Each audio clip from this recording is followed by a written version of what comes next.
Okay, it's time for the game preview Wildcard Playoff Edition. Let's get right into it. As we all know, due to the wildfires that are ravaging many parts of Los Angeles County, this game between the Rams and the Vikings has been moved to Glendale, Arizona, where the Cardinals play. It's an unfortunate circumstance because now this game will be played on a neutral site as opposed to the Rams having a home game. But given just the unsafe conditions in the LA area right now, this was a necessary move. Once again, I want to thank all of the first responders and everyone who is playing a role in putting these fires out and helping those in need during this very traumatic time. My heart goes out to everyone who has been impacted by these horrible fires. I also want to give a huge shout out to the Arizona Cardinals organization. They have played a huge role in logistics during this time, not just with them allowing to use the stadium for the game to be played, but the Cardinals also sent 2 planes for the Rams to safely transport players, staff, coaches, all of their family, their children, and even their pets to ensure that they get to Phoenix safely. On top of that, the Cardinals are also allowing the Rams to use their practice facility to properly prepare for the game on Monday night. So a big shout out to the Cardinals organization. I know we are division rivals, but I got a lot of respect for y'all. Now, ever since it was announced that the game would be moved to Glendale, Arizona, I have seen a ton of Vikings fans say that now all of a sudden it is going to be a Vikings home game because there's a lot of people from Minnesota who now live in Arizona and will go to the game. They keep saying that the stadium will be taken over by purple jerseys. While I do acknowledge that there will be a lot of Vikings fans at this game, more so than if the game was still played at SoFi Stadium, there will also be a ton of Rams fans at the game as well. Kevin Demoff, who is the president of team and media operations for the Rams, posted on social media that over 35,000 tickets were purchased by Rams fans in initial pre-sales, meaning that within the first 2 hours that tickets became available for this game, more than 35,000 of them were purchased by Rams fans, including myself. In addition, the Rams are chartering 15 buses from SoFi Stadium to Glendale, Arizona, and back so that fans can properly attend this game. All of this to say, there will be a lot of Vikings fans at the game, but there will also be a lot of Rams fans as well. Yes, there won't be as many Rams fans at this game in Arizona like we were projected to have around 90% at SoFi Stadium before the game got moved. However, I still project more than half of the stadium to be Rams fans in Arizona, and this game will have a neutral college football bowl game feel to it. It's unfortunate, but for everyone's health and safety, it's necessary. Now, in terms of discussing the actual game itself, I'm expecting it to be a highly competitive and close game until the very end, because that's just how Rams games are. This is the second time that the Rams and Vikings will be facing off against each other this season.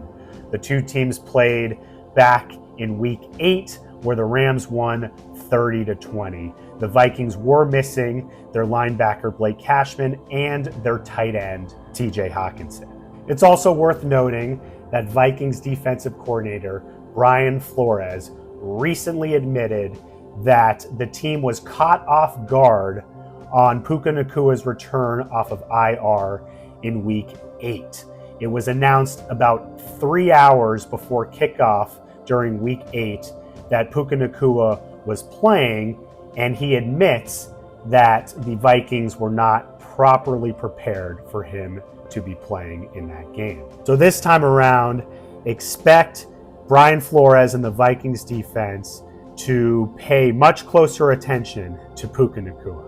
All that being said, I am still confident in the Rams' ability to get the W in this one as well. Even though the Vikings do have a really good run defense, the Rams' offense is very well rested and should be able to get off to a strong start by airing the ball out. Matthew Stafford is also really good against the blitz, so he will be able to get the ball out quickly for our offense to be able to move down the field effectively. In regards to the Vikings offense, it's really going to come down to how well Sam Darnold plays in this one. We just saw last week that he looked horrible against the Lions, so it will be interesting to see how he bounces back. The Vikings defensive line is one of the weakest parts of their team as well due to multiple injuries that they've had. So I expect the Rams' young and ferocious pass rush to completely overwhelm Sam Darnold once again. Sam Darnold does have a tendency to hold on to the ball for a very long time. So with that and their weak offensive line, my hope is that Jared Verse, Braden Fisk, Kobe Turner, Byron Young, etc. can absolutely feast. Our secondary is mediocre at best, and we'll have a hard time stopping guys like Justin Jefferson and Jordan Addison. So hopefully our defensive line can completely overwhelm Sam Darnold. A lot of it is going to come down to that. The Rams come into this game pretty much at full health. Yes, Blake Corum is out for the season. However, John Johnson III was recently activated off of IR, and he should be a boost for our secondary. And Rob Havenstein, who has missed the last 2 games with a shoulder injury, is going to play and will be a boost for our offensive line. The Vikings will come into this game very healthy as well. However, linebacker Pat Jones II is ruled out. Former Ram Cam Akers was ruled as questionable with an illness, but is expected to play. This playoff game is more than just a game for the Rams. They are playing to heal a city and region that is currently dealing with some extremely tough times. Matthew Stafford recently said, "Every time we suit up, we're the Los Angeles Rams. We play for the people in this community, the people that support us, and this week will be another example of that." The players, coaches, staff, etc. know what this would mean for the city of Los Angeles, and there is extra motivation to ensure that we get the W in this one. Rams also have a photo above a locker room door of Dan Campbell telling Kevin O'Connell, "I'll see you in 2 weeks." They are taking that disrespect seriously. I'm sure the team is also aware that the vast majority of the public is picking the Vikings to win this game. It seems like somewhere between 70 and 90% of the public is picking the Vikings to win this game, and you know that's got to fire the guys up. So we'll see how this goes. I'm very confident in the Rams' ability to get the W here. This team is experienced, well coached, and has faced adversity all season long and can face adversity with success once again. However, these are 2 very good teams with a lot at stake, and I'm very excited to see how this one goes down. Let me know your thoughts on all this, and as always, go Rams.